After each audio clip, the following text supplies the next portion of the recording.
জুবি এই মুহূৰ্তত মই তুফানগঞ্জৰ পৰা আহি মই এতিয়া আকৌ আহিছোঁ 10 নং কুমাৰগঞ্জ বিধানসভা সমষ্টিৰ এটা ভোটকেন্দ্ৰত আৰু ভোটকেন্দ্ৰত আমি কিছু দৃশ্য মই দেখুৱাইছোঁ যদি সম্ভৱ হৈছে সময়টো দেখাব এতিয়া দেখা গৈছে যে যথেষ্ট সংখ্যক ভোটাৰ পুৰুষেই হওক বা মহিলাই হওক তেওঁলোকে দীঘলীয়া শাৰী পাতি তেওঁলোকে ভোটদান কৰাৰ কাৰণে ইতিমধ্যে তেওঁলোকে আহি ভোটকেন্দ্ৰত উপস্থিত হৈছে আৰু এই ভোটকেন্দ্ৰটো দেখিবলৈ পোৱা গৈছে আমি যিকেইটা ভোটকেন্দ্ৰত আমি ৰাতিপুৱাৰ পৰা ঘূৰি আছোঁ প্ৰতিটো ভোটকেন্দ্ৰতে যথেষ্ট সংখ্যক ভোটাৰ আমি দীঘলীয়া শাৰী দেখিবলৈ পাইছোঁ আৰু ভাবে প্ৰতিটো ভোট কেন্দ্ৰত যি ধৰণৰ পূৰ্বৰ পৰিকল্পনা অনুসৰি নিৰ্বাচন আয়োগে যে নিৰাপত্তাৰ ব্যৱস্থা কৰিছিলে এই প্ৰতিটো ভোট কেন্দ্ৰত কিন্তু কটকটীয়া নিৰাপত্তা ব্যৱস্থা আমি দেখিবলৈ পাইছোঁ য'ত অৰ্ধ সামৰিক বাহিনীৰ জোৱান ITBP-এ হওক বা কেন্দ্ৰীয় ঔদ্যোগিক নিৰাপত্তা বাহিনী বা CRPF হওক মুঠৰ ওপৰত ক'ব লাগিব যে প্ৰতিটো ভোট কেন্দ্ৰত কিন্তু এই নিৰাপত্তা যি ব্যৱস্থা এইটো কটকটীয়া কৰিছে কোনো ধৰণৰ বাহিৰৰ মানুহ বা যিসকল ভোটাৰৰ বাদে কোনো ধৰণৰ মানুহ যাতে ভোট কেন্দ্ৰত প্ৰৱেশ কৰিব সেই বিষয়টো নিশ্চিত কৰাটো আমি কিন্তু প্ৰতিটো ভোট কেন্দ্ৰতে আমি দেখিবলৈ পাইছোঁ আমি এতিয়া ভোট দৃশ্য আমি কিছু দেখাবলৈ চেষ্টা কৰোঁ যে ইয়াতে কিন্তু যিসকল লোক আছে বা ভোট চাবলৈ আহিছে বা ভোট দিছে তেওঁলোকে কিন্তু এটা নিৰ্দিষ্ট দূৰত্ব তেওঁলোকে ব্যৱধান তেওঁলোকে বজাই ৰাখিবলৈ হৈছে কাৰণ কি তেওঁলোকক কোনো পদ্ধতি ভোট কেন্দ্ৰৰ ভিতৰত প্ৰৱেশ কৰা দিয়া কোনো সুযোগ প্ৰদান কৰা নিৰাপত্তাৰক্ষীয়ে আমি ৰাতিপুৱাৰ পৰা বাতৰি আমি সম্প্ৰচাৰ কৰি আছোঁ কোচবিহাৰ জিলাৰ পৰা আৰম্ভ কৰি আলিপুৰ জিলাৰ বিভিন্ন সমষ্টিত আমি গৈছোঁ প্ৰতিটো সমষ্টিতে কিন্তু ৰাইজ স্বতঃস্ফূৰ্তভাৱে তেওঁলোকে আহি ভোটদান কৰিবলৈ তেওঁলোকে ভোটদান কৰি আছে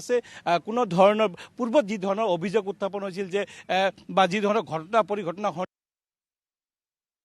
ভোট দিব নোৱাৰিছিল তেওঁলোকক হেঁচা প্ৰয়োগ কৰা হৈছিল বা প্ৰক্সি ভোট এনেধৰণৰ ঘটনা পূৰ্বতে হৈছিল কিন্তু এইবেলি কিন্তু তেনেকুৱা ঘটনা আমি খবৰ লাভ কৰা নাই ৰাতিপুৱাৰ পৰা দুই এটা ভোট কেন্দ্ৰৰ সৰু সুৰা EVM-ৰ সমস্যা হৈছিল যদিও সেইটো ইতিমধ্যে যি ছেক্টৰ বিষয়াসকল আছে সেই সমস্যাখিনি তেওঁলোকে সমাধান কৰিছে আৰু সম্পূৰ্ণ শান্তিপূৰ্ণভাৱে ভোটগ্ৰহণ হৈ আছে মোৰ লগত আছে আলিপুৰৰ এগৰাকী স্থানীয় বিধায়ক স্থানীয় এগৰাকী সাংবাদিক জ্যেষ্ঠ সাংবাদিক মই তেখেতৰ পৰা অলপ ভাষ্য জানিবলৈ চেষ্টা কৰিছোঁ আপুনি ৰাতিপুৱাৰ পৰা খবৰ লৈ আছে বিভিন্ন এলেকাত কি ধৰণৰ পৰিৱেশ পাইছে কোনো ধৰণৰ বিক্ষিপ্ত ঘটনা হৈছে নেকি বিশেষকৈ উত্তৰ বংগৰ কথা যদি ক'বলৈ যাওঁ উত্তৰ বংগৰ কিন্তু কোচবিহাৰত যথেষ্ট ঘটনা হয় তেনেকৈ কোনো খবৰ পাইছে নেকি ৰাতিপুৱাৰ পৰা মই আপোনাৰ লগতে আছোঁ ফুৰি আছোঁ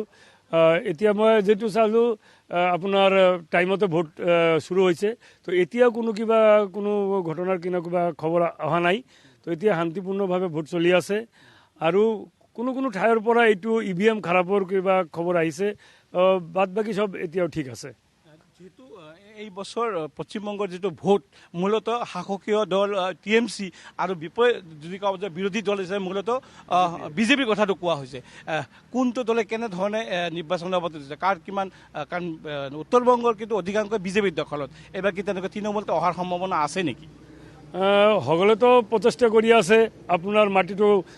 শক্ত কৰিবৰ কাৰণে BJPয়ে কৰি আছে TMCও কৰি আছে আৰু এইটো চাব লাগিব এটা চাইমেৰ পৰা আপুনি জানিব এতিয়াও কোৱা নোৱাৰো কিন্তু এটা বস্তু আমি দেখিছোঁ যে স্থানীয় ৰাইজ যিসকলে ভোট দিবলৈ আহিছে তেওঁলোকে কিন্তু মুকলিকে কোনো কথা ক'ব খোজা নাই আচলতে কি ভয় আতংক যিটো পৰিৱেশ পূৰ্বত আছিল সেইটো কি এতিয়াও বিৰাজমান আছে নহয় ইয়াতে আলিপুৰ জিলাতে ইমান কোনো খবৰ নাই ইয়াতে সদায় পিসফুল ভোট হৈ থাকে তো এইটো কাৰণে এইটো সাইলেন্ট ভোটাৰ যাব আপোনাৰ ভোটটো দিব আৰু ঘৰত সোমাই যাব হয় জুবি আমি ক'ব লাগিব যে আজিৰ দিনটোত পশ্চিমবংগৰ 16খন জিলা সামৰি 152টা বিধানসভা সমষ্টিত আজি ভোটদান প্ৰক্ৰিয়া চলি আছে আৰু এই ভোটদান প্ৰক্ৰিয়াত ইতিমধ্যে আজি প্ৰায় 3 কোটি 60 লাখ ভোটাৰে ইয়াতে 1470 গৰাকী 78 গৰাকী যি প্ৰাৰ্থী আছে তেওঁলোকৰ ভাগ্য নিৰ্ধাৰণ কৰিব আৰু বৰ্তমান আমি য'ত উপস্থিত আছোঁ এয়া হৈছে আলিপুৰ জিলাৰ 10 নং কুমাৰগ্ৰাম জনজাতি সংৰক্ষিত এটা বিধানসভা সমষ্টি যিটো সমষ্টিৰ পূৰ্বতে BJPৰ দখলত আছে ৰাতিপুৱাৰ ভাগত আমি যিটো সমষ্টিত গৈছিলোঁ তুফানগঞ্জ সমষ্টি এয়া BJPৰ দখলত আছিলে আৰু BJPয়ে তেওঁলোকে যৎপৰোনাস্তি চেষ্টা চলাইছে যে তেওঁলোকৰ দখলত থকা যিসমূহ বিধানসভা সমষ্টি আছে তেওঁলোকে ধৰি ৰাখিব কিন্তু তাৰ বিপৰীতে আকৌ তৃণমূলৰ কথা যদি ক'বলৈ যায় তৃণমূলকে কিন্তু তেওঁলোকৰ যি হেৰুৱা যিখিনি সমষ্টি আছে তেওঁলোকে হেৰুৱা সমষ্টিখিনি উদ্ধাৰ কৰাৰ কাৰণে তেওঁলোকে ইয়াতে যথেষ্ট তেওঁলোকেও প্ৰতিদ্বন্দ্বিতা আগবঢ়াইছে কিন্তু শেষ হাঁহিটো কোনে মাৰিব এয়া নিশ্চয় অহা